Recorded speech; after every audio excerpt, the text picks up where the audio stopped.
நல்லவை கேட்போம் நமது சேனலில் இன்றைய தினம் பசுவும் பிராமணனும் ஒரே குலம் என்பதை கேட்போம். யஜனார்த்தம் துஜாசிருஷ்டாக தாரகா திவி தேவதாக. இந்த பிராமணர்கள் எதுக்காக சிருஷ்டிக்கப்பட்டார்கள், படைக்கப்பட்டார்கள் அப்படின்னு கேட்டால், யஜ்ஞ யாகாதிகள் பண்ணணும் அப்படிங்கிறதுக்காக தான் அவளை சிருஷ்டி பண்ணியிருக்கான் பகவான். அதாவது வேதத்தில் சொல்லப்பட்டுள்ளதான நல்ல கர்மாக்களை பண்ண வேண்டும், சத்கர்மாக்களை பண்ண வேண்டும். இப்படி இந்த நல்ல கர்மாக்கள் யஜ்ஞ யாகாதிகள் பண்ணக்கூடியது, தபஸ் பண்ணக்கூடியது, வேதாத்தியனம் பண்ணக்கூடியது, இந்த மாதிரி இதுக்கு தான் தர்ம காரியங்கள் அப்படின்னு தர்மானுஷ்டானங்கள்னு பேர். தர்மானுஷ்டானங்கள் அப்படின்னு இதெல்லாம் பண்ணுறவா இந்த தேகாபசானம் அப்படிங்கிற காலத்தில், மரண காலத்தில் யார் யார் எந்தெந்த உலகத்திற்கு செல்கிறார்கள் அப்படிங்கிறத அவளை பார்த்து, அவளுக்கு வரவேற்பு பண்ணி, அவளை பூஜித்து, அவளை அந்தந்த இடத்துல அந்தந்த உலகத்தில் கொண்டு போய் சேர்க்க வேண்டியது தேவதைகளுடைய காரியம்.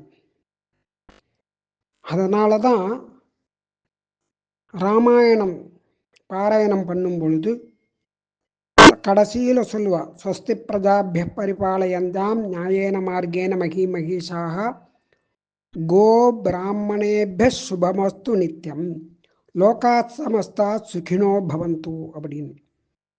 இந்த உலகத்தில் இருக்கக்கூடியதான எல்லாம் நன்றாக வாழ வேண்டும் எல்லாருமே அப்படின்னு. அதில் முதல்ல சொன்னது யாருன்னா கோ பிராமணன். பசுவையும் திஜர்கள் அப்படின்னு சொல்லக்கூடியதான திஜாகா சிருஷ்டாகான்னு சொல்லி சொல்லி வந்த மாதிரி திஜர்கள் அப்படின்னாக்க பிராமணர்கள்னு பேர். அதை நேற்றுக்கே பார்த்தோம். துவாபியாம் ஜாயத்தே இது திஜகன், 2 முறை பிறக்கக்கூடியவர்கள் திஜர்கள். அதனால பிராமணர்கள்.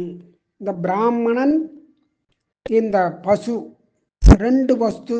இதனால தான் உலகம் நன்னாக இருக்கிறதுக்கும் எல்லாரும் க்ஷேமமாக இருக்கிறதுக்கும் மூல காரணமானது இந்த 2, பசுவும் பிராமணனும். அதனால் 2மே ஒரே குலம்தான், ஆனால் 2ஆக பிரித்து காமிச்சிருக்கு. பிராமணானாம் கவாம் சைவ குலமேக்கம் திதா கிருதம். 2மே ஒரே குலம்தான், ஆனால் 2ஆக காமிச்சிருக்கு. ஏக்கம் குலம் திதா கிருதம், 2ஆக பிரிக்கப்பட்டுள்ளது.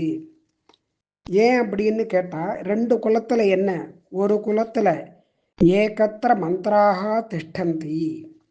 ஒரு குலத்தில் என்ன இருக்குது அப்படின்னு கேட்டால், இந்த பிராமண குலம் மந்திரம் வேதத்தை அத்தியனம் பண்ணி மந்திரத்தை வச்சுருக்கா, மந்திர ரூபமானது அந்த குலம்.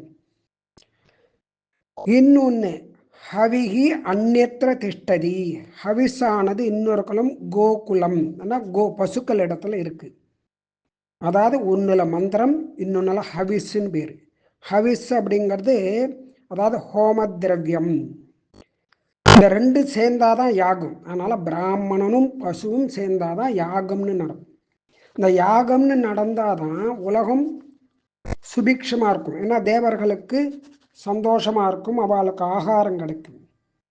அதனால் அவள் சந்தோஷமாக இருந்தால் மழை பொழியும், அவளுடைய அனுகிரகத்தினால பூமி நன்னா இருக்கும், செழிப்பாக இருக்கும், பிரஜைகள் நன்னா இருப்பா, மக்கள் நன்னா இருப்பா. இது ஒரு விற்த்தாந்தம் ஒன்று காட்டப்படுறது. 2ம் ஒன்று தான் அப்படிங்கிறதுக்கு. ஒரு மகரிஷி என்ன பண்ணார், சமுத்திரத்தில் ஜலத்தில் உட்காந்து தபஸ் பண்ணிட்டு இருந்தார் உள்ளுக்குள்ள.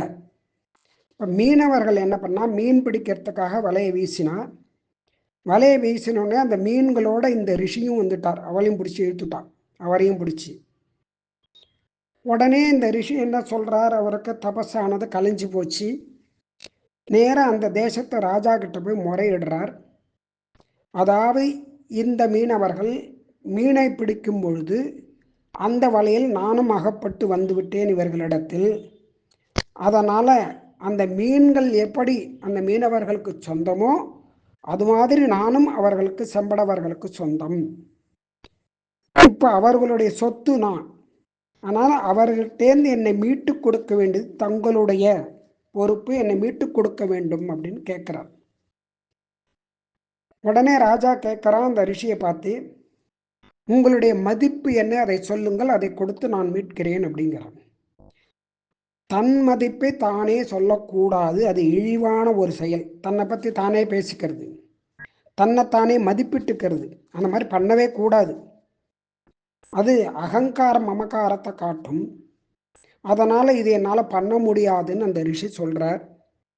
உடனே இந்த ராஜா சொல்கிறான், 1000 பொன் கொடுக்கிறேன் அப்படிங்கிறார், தங்கம். பதில் சொல்லலை. 16,000 லட்சம் கொடுக்கிறேன் அப்படிங்கிறார், அதுக்கும் பதில் சொல்லலை. ஒரு பசுவை கொடுக்கிறேன் அப்படின்னு ராஜா சொல்கிறான். உடனே ரிஷிக்கு சந்தோஷம், ஏத்துண்டார். இப்படி அந்த பசு பிராமணன் இவ 2 பேரால தான் யஜ்யமானது நடத்தப்படுறது, யாகமானது நடத்தப்படுறது. அதனால் அந்த பிராமணனுடைய பெருமையும் யஜ்யத்துடைய பெருமையும் சொல்லப்படுறது. இந்த யஜ்யத்தை யார் பண்ணணும், யாகங்களை யார் பண்ணணும் அப்படின்னு கேட்டால், வர்ணாசிரம தர்மப்படி பிரம்மச்சாரி, கிரகஸ்தன், சந்நியாசி, இந்த 3 பேரில் பிரம்மச்சாரியும் பண்ண முடியாது, சந்நியாசியும் பண்ண முடியாது. கிரகஸ்தன் மட்டும்தான் பண்ணலாம், அவனுக்கு தான் எல்லா அதிகாரமும். அது எப்படின்னு கேட்டால், யதா நதி நதா சர்வே சாகரே யாந்தி சம்ஸ்திதும் ஏவம் ஆசிரமேன சர்வே கிரகஸ்தே யாந்தி சம்ஸ்திதும். அதாவது நதிகள், நதங்கள் மேற்கு பக்கம் நோக்கி ஓடி சமுத்திரத்தில் சேரக்கூடியதுக்கு நதங்கள் பேர், கிழக்கு நோக்கி ஓடக்கூடியதுக்கு நதிகள் பேர். ரெண்டுமே சமுத்திரத்தை போய் அடையிறது. அந்த மாதிரி எல்லா ஆசிரமங்களும், இந்த வர்ணாசிரமங்களில் எல்லாம் எங்கே போய் அடையிறது அப்படின்னா கிரகஸ்தன் இடத்துல தான் அடையிறது. ஒரு பிரம்மச்சாரியாக இருக்கிறவனுக்கும் கிரகஸ்தன் தான் ஆகாரம் பிக்ஷை கொடுக்கணும். அதே மாதிரி சந்நியாசிக்கும் ஒரு கிரகஸ்தன் தான் பிக்ஷை கொடுக்கணும். இந்த யாகத்தை பண்ணி அந்த தேவதைகளுக்கு ஆவிர்வாகம் கொடுக்கணும் அந்த கிரகஸ்தன் தான்.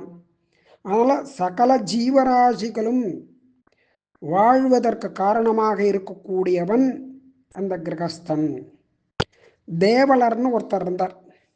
அவர் இந்த மாதிரி யஜ்ஞ யாகாதிகளை பண்ணிட்டு இருந்தார். சிறந்த கிரகஸ்தனாக இருந்தார்.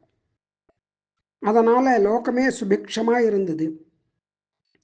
அவர் ஒரு நாள் தான் சந்நியாசியாக அந்த சந்நியாச ஆசிரமத்தை சுவீகரிச்சுக்கணும்னு ஆசைப்பட்டார், சந்நியாசியாக போகணும் அப்படின்னு. இதை பார்த்ததான, அதாவது பூதங்கள், பித்தர்கள், தேவதைகள் இவா எல்லாருமே இந்த ஹவிர்பாகம், நமக்கு ஆகாரம் இனிமே கிடைக்காது, யார் கொடுப்பா நமக்கு ஹவிர்பாகம் அப்படின்னு எல்லாம் கதறினாலாம். போய் பகவான் இடத்துல போய் சொல்கிறார். பகவான் என்ன பண்ணுறார், சிவப்பதியான பகவான் இந்த ஒரு காரியத்தை யாருக்கு வச்சிருக்கான் அப்படின்னா கிரகஸ்தன் இடத்துல தான் வச்சிருக்கான். சந்நியாசே கிருத புத்திம் தம் பூதானி பிதர்பிஸ் சஹ ததோ திருஷ்ட்வா பிரரூர்து கோஸ்மான் சம் பஜிஷ்யதி அப்படின்னு தர்மத்தை ரட்சணம் பண்ணுறது யாரு அப்படின்னு கேட்டார். அதாவது ஒரு கோஷம் போன்றவன், கோஷம் அப்படின்னு அந்த மாதிரி, அதாவது அகராதின்னு சொல்லுவா. கோஷம் அப்படின்னா தமிழ் அகராதி அப்படின்னு சொல்கிறோம், சம்ஸ்கிருத அகராதி அப்படின்னு. அது உள்ள எல்லாமே இருக்கும். அமர கோஷம் அப்படின்னு சொல்கிறோம், எல்லா விஷயங்களும் இருக்கும். அந்த மாதிரி ஒரு கோஷம் போன்றவன் பிராமணன். பிராமண சர்வபூதானாம் தர்ம கோஷஸ்ய குப்தையே. எப்பேற்பட்ட கோஷம், தர்ம கோஷம். அந்த தர்மத்தை காப்பாற்றுறவன் அவன் தான். தன்னுடைய குழந்தை குட்டிகளோட நன்னா சௌக்கியமாக வாழணும்னு அவன் இங்கே வரல. எல்லாரும் நன்னா இருக்கணும், உலகமே க்ஷேமமாக இருக்கணும், எல்லாருக்கும் எல்லா சிரேயஸும் வரணும்னு நினைக்கக்கூடியவன் பிராமணன். அந்த ஆச்சாரியன் அந்த சிஷ்யனிடத்துல மந்திரத்தை உபதேசம் பண்ணுறார். அந்த மந்திரங்களை எல்லாம் அவன் ரட்சணம் பண்ணுறான், கட்டி காப்பாற்றுறான், தபஸ் பண்ணுறான், ஜபிச்சு இந்த உலகமானது நன்னா இருக்கணும் அப்படின்னு சொல்லி இது பண்ணுறான்.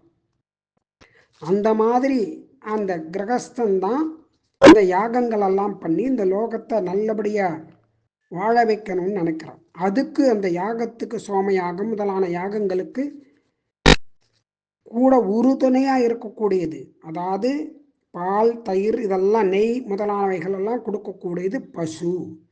அதனால் பசுவும் பிராமணனும் ஒரே குலம் அப்படிங்கிறது சொல்லப்படுறது. மற்றவை நாளை கேட்போம்.